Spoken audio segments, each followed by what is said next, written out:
Hola, ¿qué tal? En esta ocasión veremos unidad 5, convertidores de C a C, específicamente inversores. Inversor de onda cuadrada. Como ya hemos visto, los inversores existen de varios tipos: cuadrados, monofásicos, PWM y con eliminación de armónicas, además de modulación delta.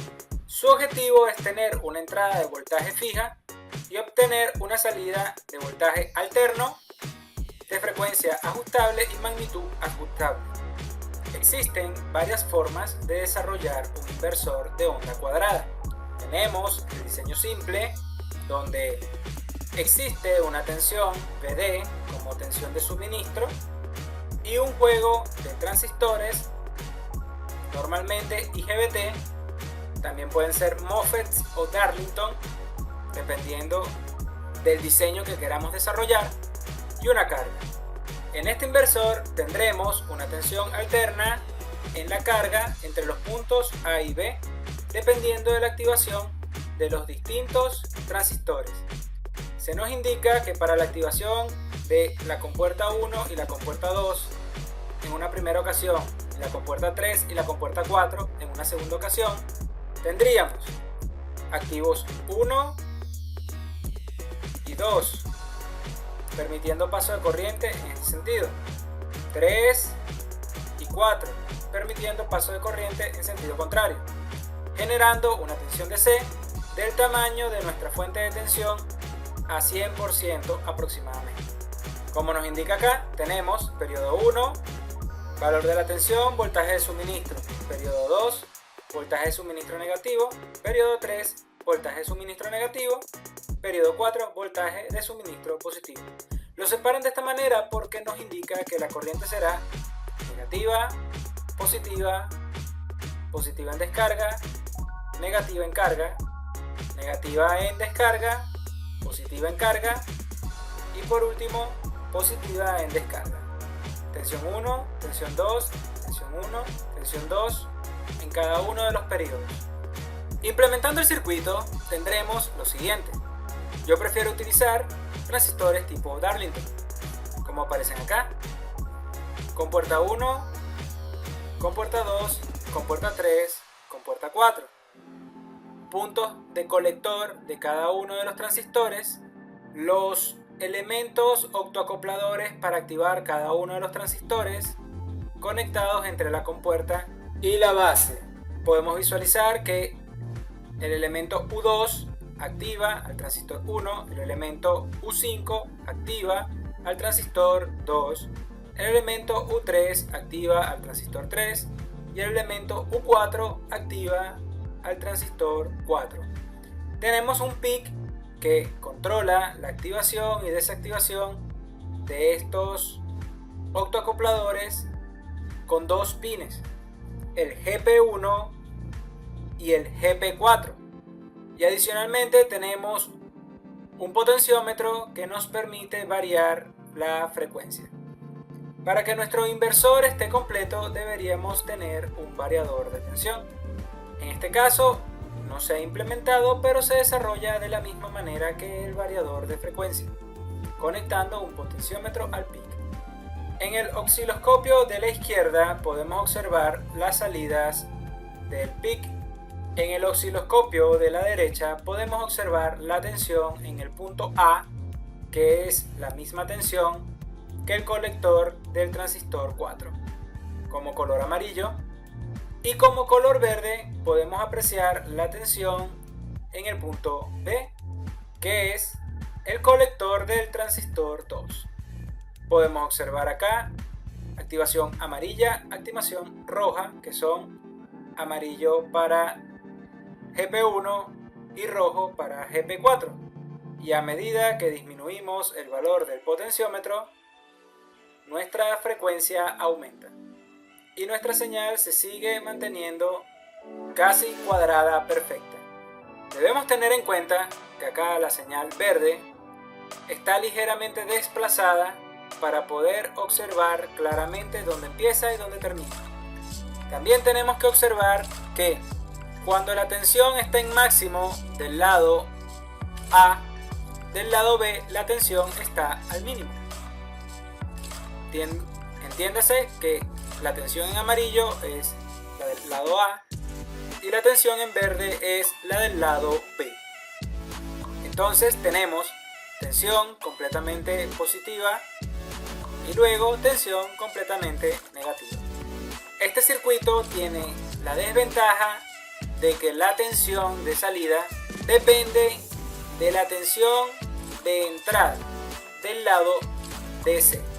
En otras palabras, para lograr una tensión de 170 voltios es necesario tener una tensión DC de 170 voltios, por lo menos. Veamos rápidamente el programa que utiliza el PIC.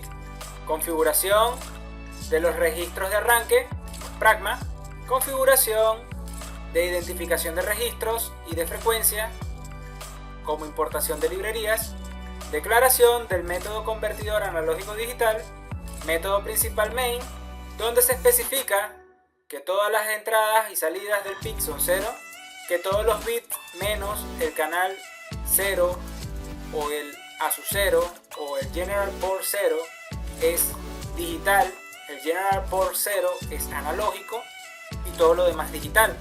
Colocación de todos los demás bits del General Port como salidas, creación de una variable auxiliar para la conversión analógico-digital y una variable para hacer cuentas dentro de lo que es el ciclo for. Entramos en lo que sería el ciclo infinito del PIC y se hace conversión analógico-digital, pico positivo, conversión analógico-digital, pico negativo, donde podemos ver GP4 apagado, GP1 encendido. Eso activa el pico positivo y un delay de 1 milisegundo. No me gusta utilizar los delays que genera el compilador, pero para ahorrar código lo hemos utilizado. Para amplificar el delay, debido a que el valor dentro del delay tiene que ser fijo, utilizamos un ciclo for que depende del valor del CAD, la cantidad de veces que se repite. Pico negativo, mismas instrucciones, pero cambia que el GP1 se apaga y luego el GP4 se enciende. Siempre debe estar en ese orden porque si se llegara a encender antes de apagar podríamos generar un corte. Dentro de las ventajas y desventajas de este inversor tenemos: con el mismo diseño podemos aplicar distintos comportamientos al inversor, modificando el programa dentro del PIC. Eso se evidenciará más adelante en otro video. Fácilmente con otro potenciómetro podemos agregar control de tensión y no solo de frecuencia. Dependiendo de los retardos mencionados en el PIC, podemos cambiar el margen de frecuencia donde se va a desplazar nuestro convertidor. Hay aislamiento eléctrico entre el PIC, parte de control, y los elementos de fuerza, que son los transistores, en este caso tipo Darlington. Como desventaja, estamos amarrados a que la fuente de alimentación sea del tamaño o mayor al tamaño de la tensión que queremos entregar a la carga. Los puntos de conexión AC no tienen el mismo punto de referencia tierra que el punto de conexión DC. Una vez conociendo estas ventajas y desventajas, veamos otra alternativa. En este caso utilizamos el mismo PIC de control, utilizamos unos transistores MOSFET para activar y desactivar la tensión que circula a través de un transformador, y a partir de una tensión de 12 voltios con un transformador podemos elevar la tensión al nivel que deseemos dependiendo de la relación de transformación. Recuerda que la potencia no se crea ni se destruye, solamente se transforma, por tanto la potencia que haya del lado izquierdo del transformador será la potencia que vamos a poder entregar del lado derecho del transformador. Si del lado izquierdo hay baja tensión, existirá gran cantidad de corriente, mientras que del lado derecho habrá menor cantidad de corriente y mayor cantidad de tensión. Desventaja: el lado de baja tensión tiene que ser extremadamente robusto a nivel de corriente. Por tanto, los transistores que tienen que hacer el control de activación y desactivación tienen que ser más robustos. Ventaja: la tensión de alimentación DC puede ser una batería de 12 voltios, y podemos llevar la atención a los valores que deseemos. Es posible generar puntos de tierra comunes para el lado de alta tensión y para el lado de baja tensión. Veamos el funcionamiento. Como podemos observar acá, tenemos una tensión, que es esta señal verde, que está oscilando de manera continua y no se detiene. Esa señal es una señal de 110 voltios a 60 Hz. No se detiene debido a que la frecuencia de nuestra señal generada no es igual a la frecuencia de nuestra señal modelo o nuestra señal piloto. Si variamos el potenciómetro de abajo de este diseño, podemos acercar la frecuencia a valores menores de 60 Hz o a valores superiores de los 60 Hz. Como limitante, el PIC está programado de tal manera que si el valor sobrepasa cierto límite, la señal se distorsiona. Ahí hemos recuperado la tensión de la señal. Solo trabaja hasta la mitad de la tensión del convertidor analógico digital, aproximadamente 3 voltios. Apagamos la señal verde por ahora y podemos ver que en este circuito podemos modificar el nivel de tensión. Veas acá, nivel de tensión, nivel de corriente y potencia. Si disminuimos el tiempo en activo y aumentamos el tiempo en no activo, podemos observar cómo la tensión de salida disminuye, la potencia disminuye y la corriente disminuye. En este circuito tenemos la batería entregando tensión en esta dirección y cuando se activa el transistor superior Q1 viaja en esta dirección a la tierra, generando flujo de tensión acá, creando una tensión positiva hacia la carga, o en este caso negativa hacia la carga. Eso ocurre cuando se activa GP2. Cuando se activa GP3, este transistor que está acá, ocurre el mismo efecto, solo que en sentido contrario, generando una tensión positiva resultante, dependiendo del punto de acoplamiento del transformador. Veamos ahora el programa o que el microcontrolador tiene en este circuito. Declaraciones de los registros principales de arranque, declaraciones de las librerías, convertidor analógico 1, convertidor analógico 2, salidas, IO2, IO3, IO2, IO3, auxiliar del convertidor analógico 0, auxiliar del convertidor analógico 1, variable para un for y valores de los retardos.